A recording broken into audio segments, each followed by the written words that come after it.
gamers, Power Word Heal here, and today we're going to be talking about flasks. Specifically, do you need a Flask of Distilled Wisdom on a healer to clear Molten Core? And by extension, do you need a Flask of Distilled Wisdom on a healer to clear Blackwing Lair? And I'm going to be trying to keep the video scope fairly narrow to those things, and beyond that, we're just going to talk about alternatives.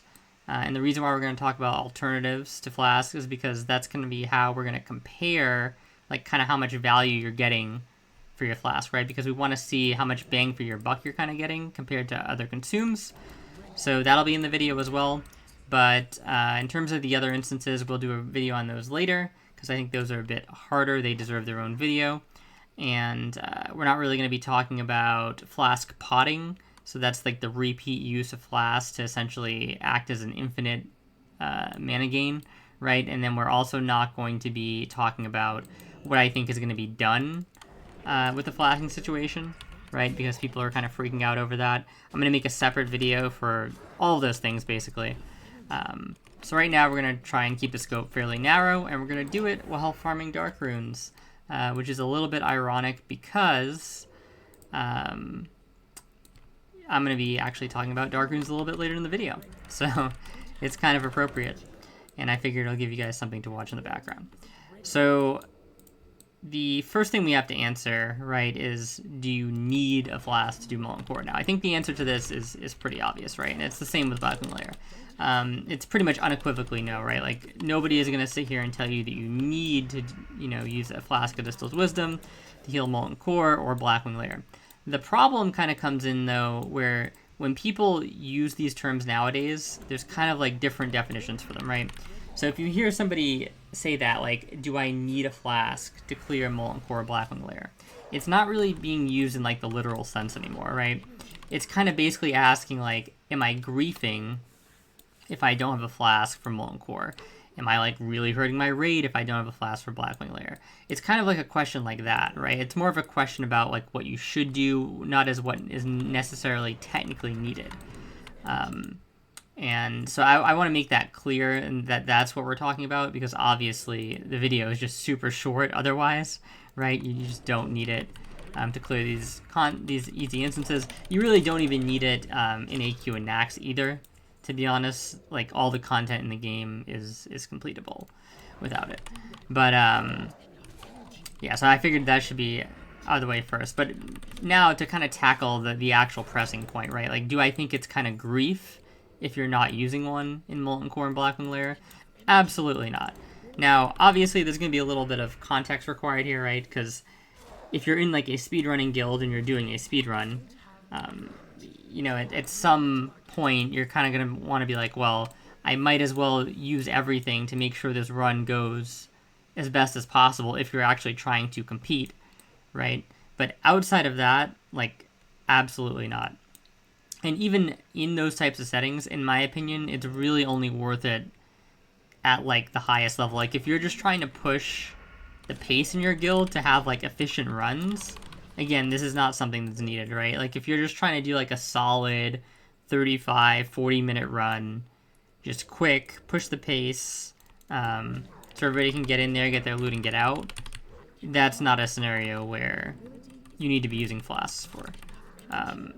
Especially not Distilled Wisdoms, right? So that's kind of like just my answer on that right off the rip, is that I think it's absolutely not required in any sense. But I want to elaborate on this and give some perspective on it, right? Because there's always going to be people who are kind of like, well, why not? Why would you just not use one, right? And obviously, if we're in, like, a scenario where everybody has infinite gold and stuff like that, you could make that argument. But as you'll see when we get into the stats, at least on the Night Slayer server, there's definitely legitimate reasons why you may not be wanting to use a Flask for your raids. So I went in the auction house before I made this video, and I basically got some data from, all the auctions that are on there. And, obviously these prices change. They're going to be varying from server to server. Night Slayer is apparently, like, the worst server, which kind of makes sense, because I think NA takes this game probably the most seriously broadly overall, and the PvP server tends to, have the people who take the game really seriously, and then on top of that, Horde tends to also have a ton of sweaty people on it. So all these factors combined together, and let me just give you the price of what a flask of distilled wisdom costs on Night Slayer right now, at basically like 5 in the morning today, right? So it is 325 gold. That is no exaggeration, no hyperbole. The Lotus itself was costing like 250 gold. And I think the idea is like people are realizing that, they can just put flasks up and people will buy them if it's like last second, because unfortunately a lot of people are swiping anyways, right? So they don't necessarily care if it's an extra 50 gold here, 100 gold there. So yeah, I think these are actually selling, and it's quite an astonishing number. And yeah, that's a lot of gold for 1 week of raids, right? To put this in perspective, right, a Hide of the Wild right now on the server, which is a video that I made, or is an item that I made a video critiquing, and I still stand by that kind of like criticism or critique of that item, that it's not necessary, right? But that is a permanent upgrade that is arguably like, it's not necessarily BIS, but it's like pretty much close to BIS until like the cape from Cthulhu, right? And it's going to be hard to get the cape from Cthulhu, so like realistically it's probably BIS until like Nax for most people, or like equivalent, right? And that costs 500 gold, right? So a flask is basically like more than half of that cape, which is crazy to think about. Now, right off the bat, some people are going to be saying, well, but you don't actually have to buy the flask outright, right? You can have somebody make it for you, and most people have their guilds craft them for them, right? The problem is that if you can sell the flask at 325 gold, then it is basically like, you are spending, as soon as you click that flask to use, you are basically spending 325 gold, because you could have sold it for the difference, is how you have to look at it, right? Like, you could have had it made for 250, and then you can sell it for the difference. So it really doesn't matter kind of like what you're doing there. It's still costing you 325 gold in the long term. So that is a ton of gold, and what we're going to look at is what can that buy you in other consumes, and what do they give you, right? Because we know the flask gives you a flat 2k mana. So let's look at the easiest consume, I would say, or one of the most obvious ones, right, that should be in every healer's like repertoire, right, which is Major Mana Potion. Okay, so a Major Mana Potion heals or restores 1350 to 2250 mana, okay, per use. It has a 2-minute cooldown, and that averages out to about 1800 mana, essentially, right? So basically a flask, like it's a little bit less than a flask of distilled wisdom. And what does a Major Mana Potion cost? A Major Mana Potion costs 3 gold and 15 silver right now on Night Slayer Horde. Okay, so I did the math really quick there, right? And you can basically buy 103 potions, okay, for the cost of 1 flask. Okay, and those potions can be used obviously many times during the run, right? Because they have a 2-minute cooldown. Now, if I'm assuming the average run is about, we'll say, 45 minutes for like a decent guild that's pushing the pace a little bit but not going crazy fast or anything like that, right? You'd be tempted to just divide that by 2, obviously, right? Because 2 minutes, and then you'd be like, well, it's like 22.5-ish, right? But the reality is that we know that, you're not actually going to, like, that wouldn't be how you do it in terms of thinking about how many mana pots you're going to spend, right? Because there's going to be certain times in the instance where you don't need to use mana pots, right? There's going to be like natural times where you get to recover mana. And there's also just going to be delays for things like, for example, like running certain places, like running back to Rag, the Rag RP, etc., right? Running back through after you do Magmadar and you clear out the dogs and everything like that. So there's tons of opportunities where, you know, you're not going to be having to spam mana pots on cooldown. And depending on how much damage your raid is taking, you may not even have to spam mana potions on cooldown for the duration of the run. So my guesstimate, based on, you know, doing 45-minute-ish runs and pugs and stuff like that, is that you're probably using anywhere from 10 to 15 mana pots per run. So we will take the high end of that, right? And we'll assume you're doing 15. For like a 45-minute run, like anywhere from 40 to 50-minute run. And that's 47 gold a run, okay? Way cheaper than a mana flask. You're getting way more impact, right? Way more mana. You're basically getting 15 times the mana, right? Because the flask is essentially one mana pot, okay? And you're getting it for basically like 1/6 the gold. Actually, it's actually less than that, right? So just absolutely crazy value on mana pots. And the reason why I mention this, it's like kind of obvious in some ways, but when you look at logs, right, and you'll even see this when you look at logs of guilds that require flasks, right, because there seems to be this thing with a lot of guilds right now, they're actually requiring flasks. You know, I was like looking into guilds to put some of my alts in and stuff like that. One of the things that I wanted to know was like, is this guild going to require me to have a flask? Because it's kind of expensive to be flasking on multiple characters. Because at the time I was flasking in the main raid on Rock Apes. And, you know, a lot of guilds, they were like, yeah, we basically, it's one raid a week, so we require people to do flasks. And then you look at the logs of these people, and the funny part is that they're not actually, like, using many mana potions at all. Like, they're maybe using, like, 2-3 mana potions, 5 mana potions, right? And it's crazy to me because if you even use like let's say you did use the 15 mana potions right now, maybe you don't even have to use actually 15, maybe it's like 10, like I said, it's anywhere from 10 to 15, right? But if you got anywhere close to that number, you're actually gaining a lot more effectiveness than having that flask on, and you're doing it for way cheaper. So the people that, you know, spend gold on a flask but then won't use mana potions inside a raid, it's just kind of like mind-boggling to me, because it's like, well, it's like either you don't need to use mana potions, which you could argue because you have the flask, but then you shouldn't be using the flask, right? Because the mana potions are cheaper.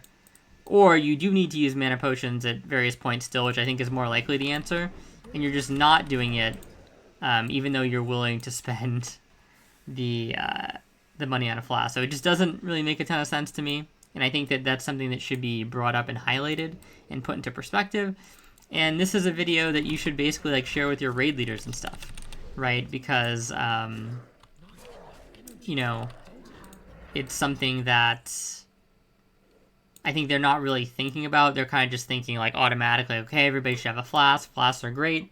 And it's like, they're not really that great, right?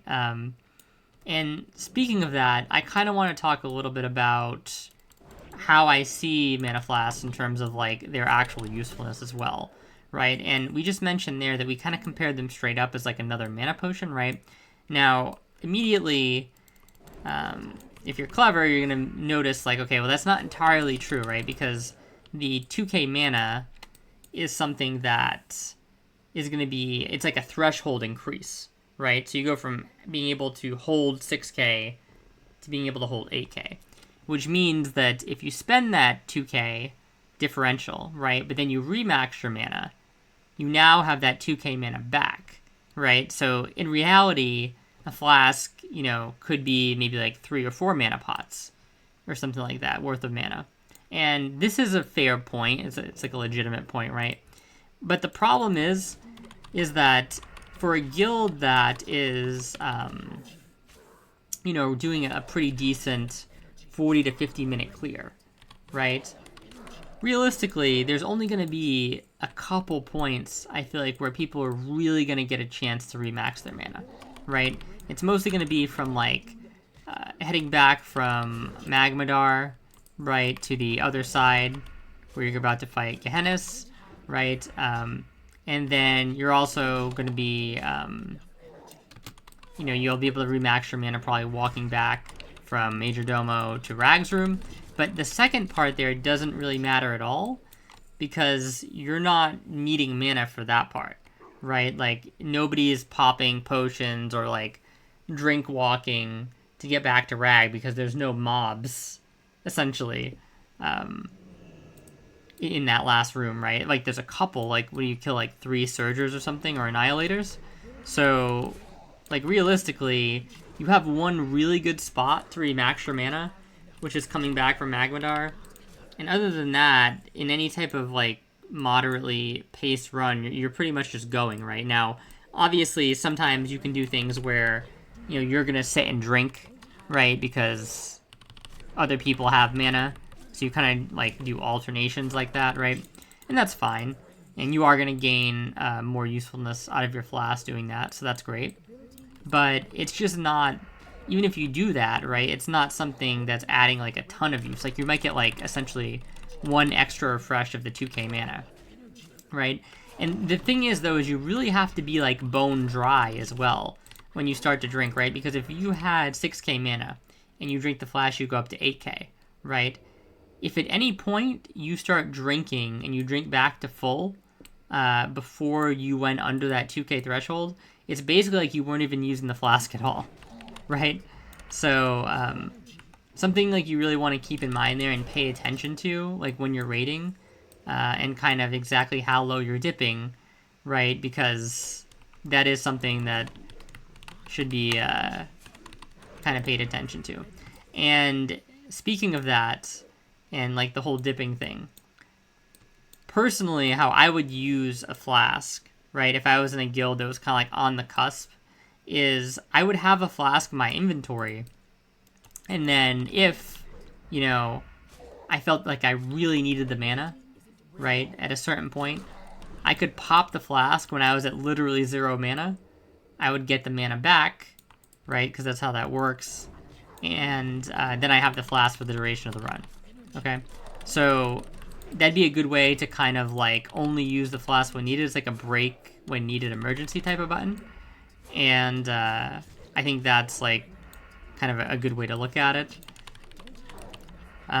Beyond that, what is the other component that goes into, or what's the other thing that we're comparing a flask against, right? That'd be a dark rune. Now, dark runes are a bit more expensive, right? And they're a bit worse than mana potions. So a dark rune is 900 to 1500 mana. Okay, so it averages out to be about 1200 mana per use. And, they cost on my server right now about 15 gold per rune. Obviously, that's going to fluctuate a bit depending on the day, depending on the time. But that's, like, a fair, I think, like, reasonable estimate if you were to ask, like, how much you're going to pay for dark runes on Night Slayer, right? Luckily, you don't have to pay for them. And obviously, this might sound a bit hypocritical because, like I was talking about before, you have to consider the opportunity cost, and there is an opportunity cost to farming them, right? But most of the time, you can kind of find a time where this spot where I'm at right here is kind of, like, relatively uncontested, right? Like, tons of people don't put in the extra work farming these, so that means that there's not like a ton of people here. Sometimes it's more crowded than other times, and obviously during kind of like peak hours, about like 6 to 9 at night or whatever, there's going to be more people here than usual. But there's still plenty of time, I feel like, where you can come here maybe on the weekend, maybe like right when you get out of work, maybe kind of right before you go to bed. You can just park your character out here, kill some demons, and you're gonna basically get the amount of runes that you need for your run. And really, if you can get like 10 runes a week for your run, that's pretty damn solid, and it's gonna be like it's gonna be really really helpful, right? And you know, these guys, it's not like a great farm necessarily, but they do, you know, they drop some weapons. They have a chance of dropping the Librams, which are, a couple of them are pretty expensive right now. So it's not like a complete waste of time coming out here. And yeah, I just think that if you are going to invest into using a flask, right, you should first of all make sure that you cover your bases with mana potions and dark runes first, okay? And then we can start to worry about the flask after. But realistically, with flask just being super expensive, I honestly don't see... I think a lot of guilds in the future are going to start, like, not requiring them, right? Because I think the cost is just going to be a bit too much, and the juice isn't really worth the squeeze, right?